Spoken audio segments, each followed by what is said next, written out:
Esse vídeo o Gustavo fez com muita fúria no pensamento, né? Não é fúria, é para mostrar para o pessoal que existem problemas que acontecem mesmo se o dono cuidar do carro. Então vamos citar alguns problemas que comprovam que, mesmo tu sendo cuidadoso, às vezes o carro te deixa na mão.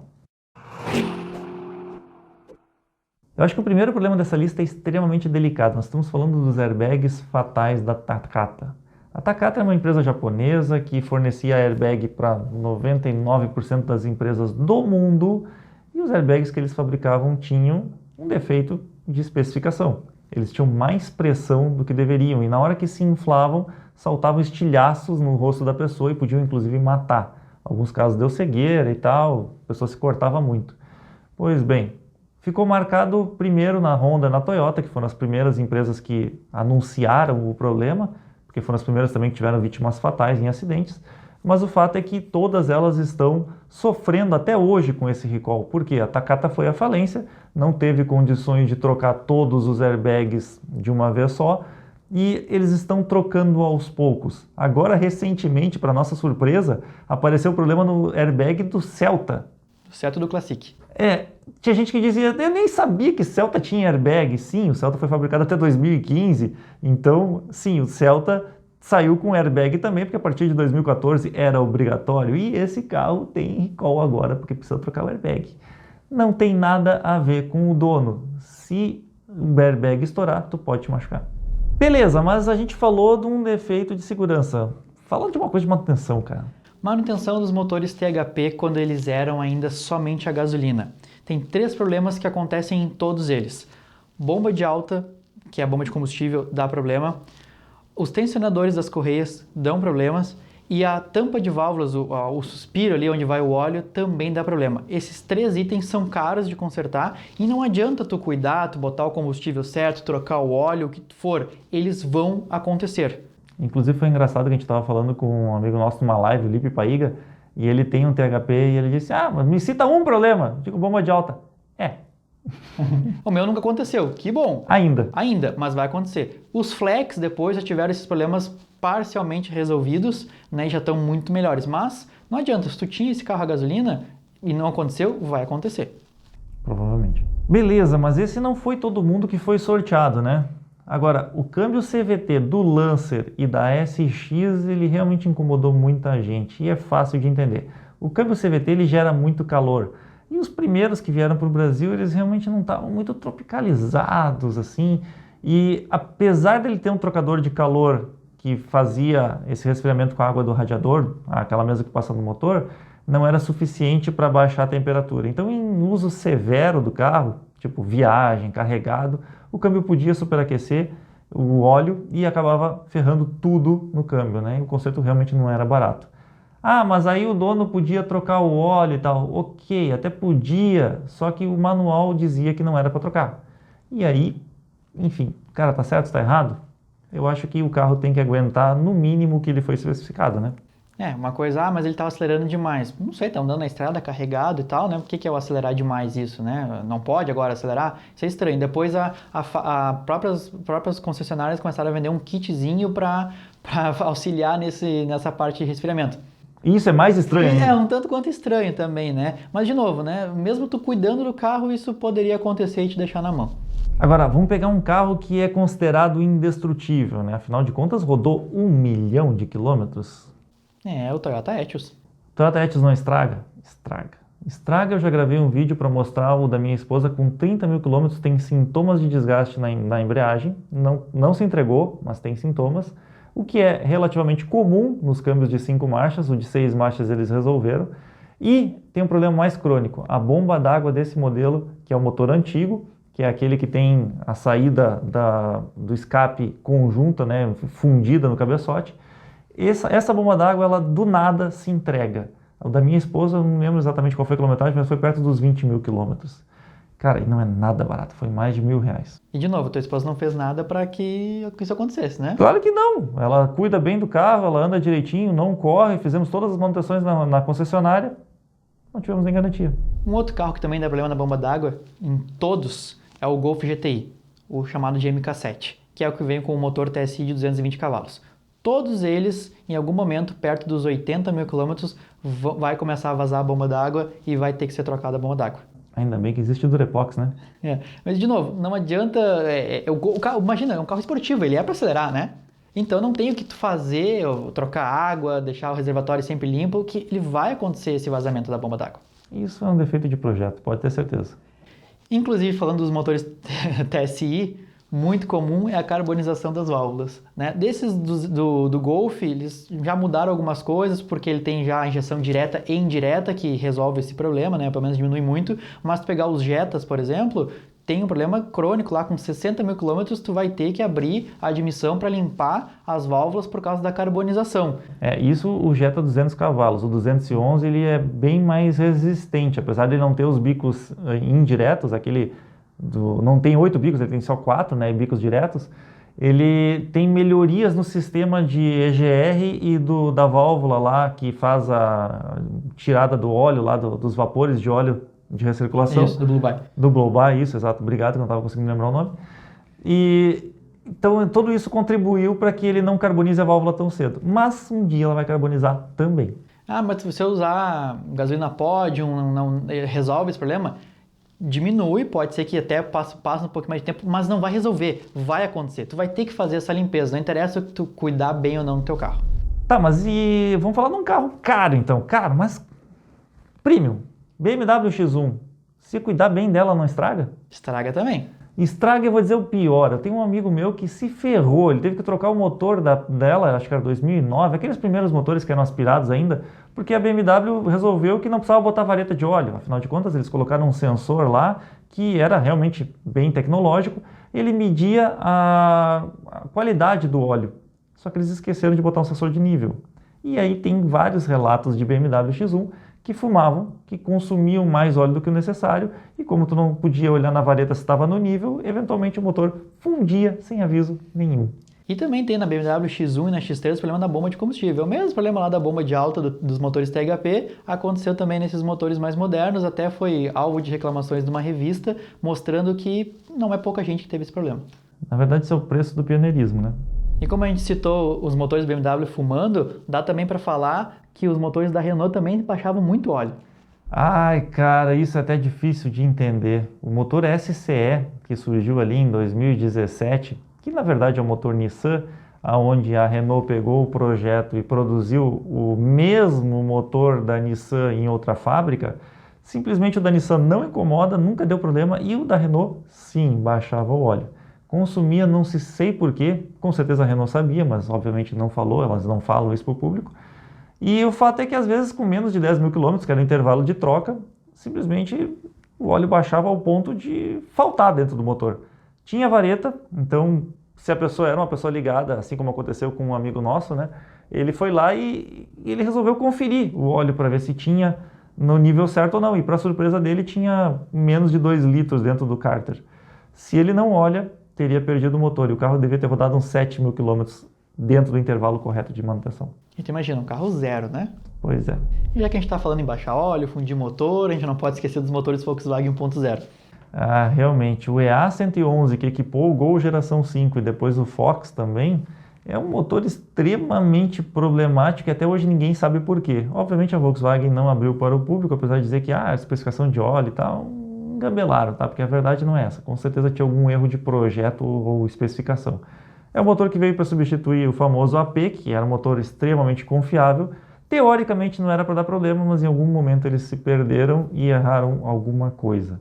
O fato é, o motor estourava, mesmo que tu não forçasse, mesmo que tu fizesse as trocas de óleo certinha, com a especificação certa, no tempo certo, na quilometragem certa. Eu sei de vários carros que arrebentaram tudo com menos de 50 mil quilômetros. Teve um amigo meu que tiveram que trocar o motor. Não, o meu primo foi pior. O meu primo trocaram o motor dele e não avisaram ele. E interessante é que eles erraram alguma coisa nesse 1.0, porque o 1.6 usa até a mesma nomenclatura, mas nunca deu problema. 1.6 eu posso dizer que tem alguns casos, tá? Como todo motor tem alguns casos de falha, mas eu posso dizer, porque eu usei o meu por quase 100 mil quilômetros, que nunca incomodou. Continuando no grupo Volkswagen, a gente não pode esquecer da água quente nos pés que o Polo e o Virtus mandavam para nós. Pois é, na verdade os gaúchos agradeceram, né? Queriam fazer chimarrão com ela. Mas brincadeiras à parte, o fato é, isso foi um grande erro de lançamento do veículo. Tinha dois fabricantes da mesma peça, uma delas não tinha a qualidade necessária e tu estava andando, por mais que tu não fizesse nada de errado, essa peça podia quebrar e jogar água para dentro do cofre do motor ou para dentro da cabine do carro, e aí caía nos teus pés e podia até queimar. E se a gente está falando de problema de lançamento, não podemos esquecer do Onix e o motor quebrado e o carro pegando fogo. Ah, mas o Onix já resolveu tudo? Não, né? Mas tem mais problemas ainda. Mas esse foi o principal, o primeiro, aquele que todo mundo lembra, que o carro pegou fogo, né? Aquela coisa toda, aquela história. Ah, mas aí vão dizer que foi o dono que botou uma gasolina ruim, que não sei o quê. Ok, até pode ter sido, mas tem como saber a qualidade do combustível que a gente bota no tanque? Não tem, né? Não tem, né? Tu não vê carro pegando fogo por causa disso, né?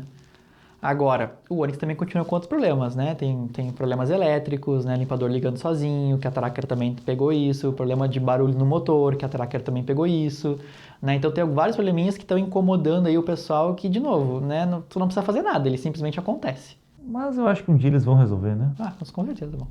Saindo agora um pouquinho da parte de motores, indo para a parte de câmbio. A gente teve vários câmbios problemáticos aqui no Brasil. O 147 incomodava pra caramba, né? Não entrava as marchas, a Kombi também não entra as marchas, mas beleza. Mas a gente está falando mais de câmbios automáticos, que são mais problemáticos. Como, por exemplo, o Power Shift da Ford.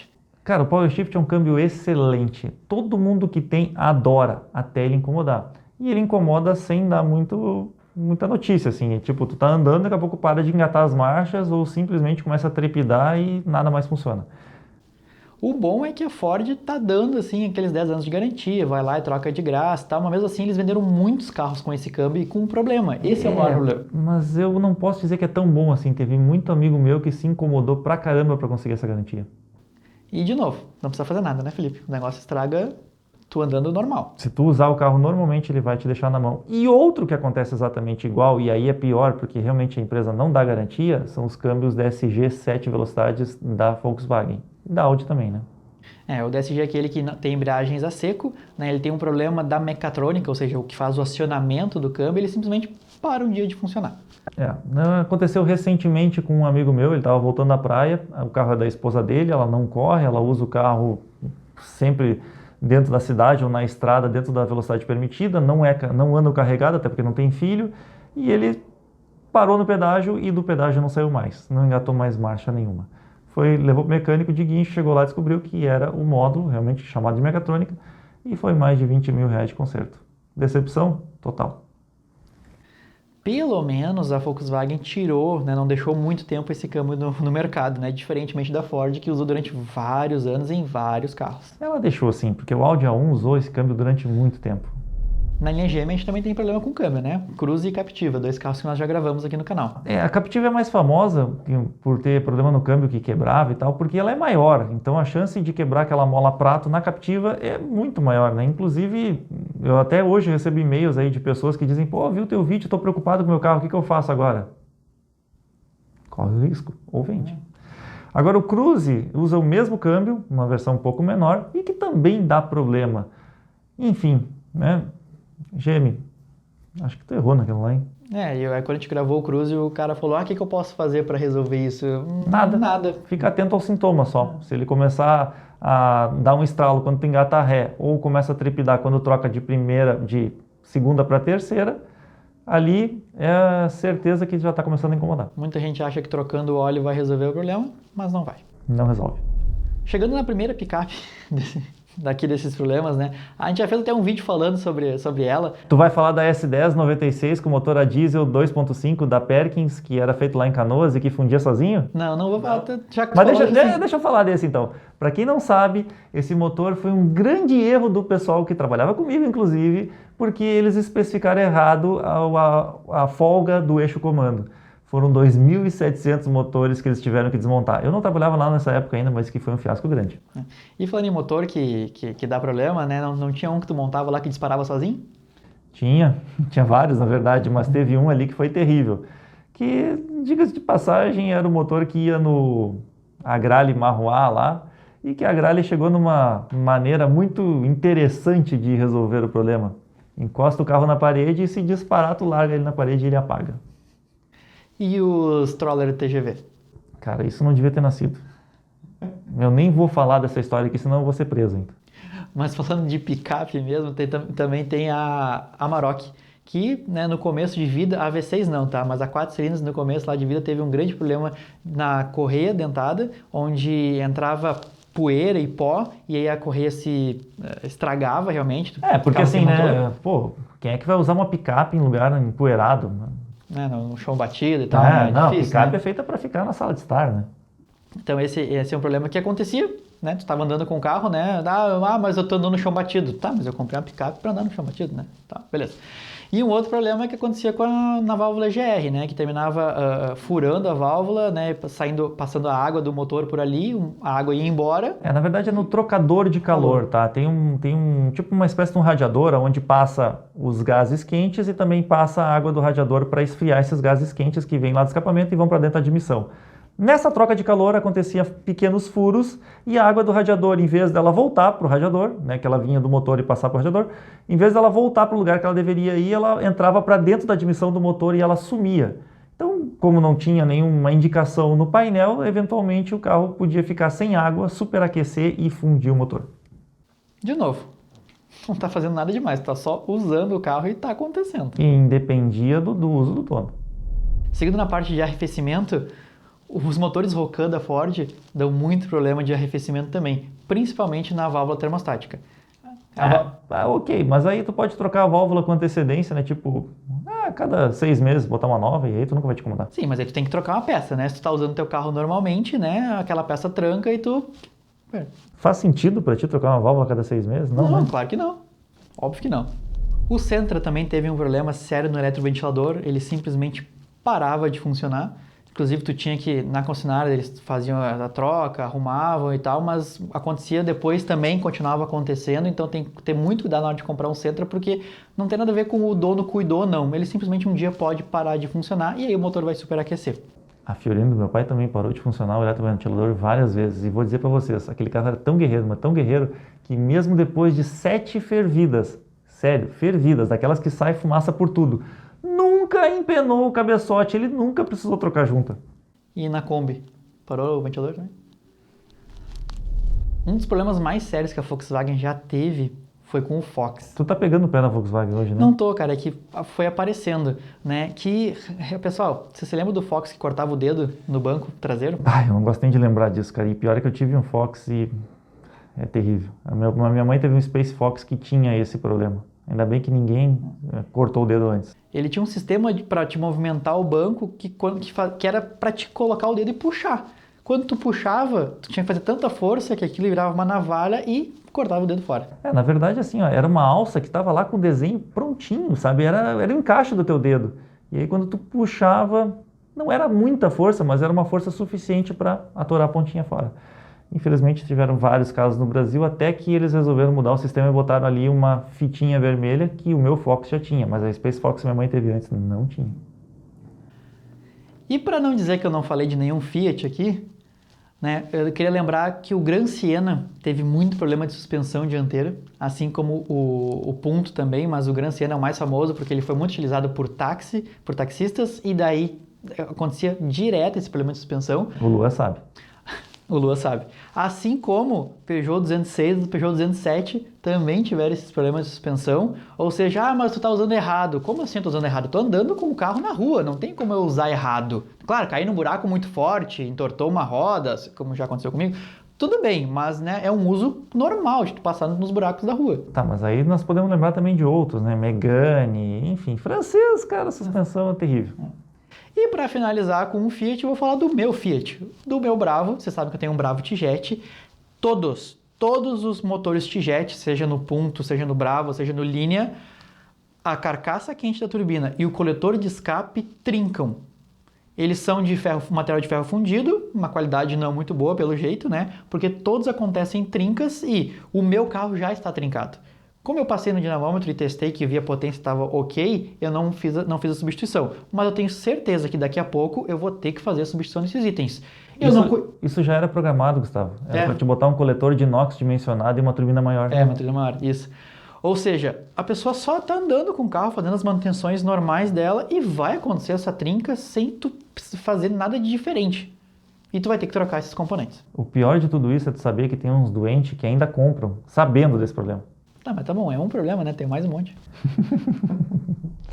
Bom, galera, como o Felipe falou, eu fiz esse vídeo, assim, juntei vários problemas para mostrar que o carro não é só o dono. Quando a gente faz algumas listas dizendo que os carros são ruins ou que a gente não recomenda comprar, o pessoal comenta muito: ah, carro é dono. Sim, se o carro tiver um dono, vai diminuir muito, mas tem muitos problemas crônicos que não adianta tu cuidar do carro que eles vão acontecer.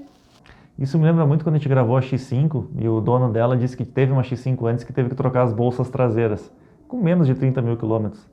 Gastou o quê? 18 mil reais. Isso. Cara, não faz sentido.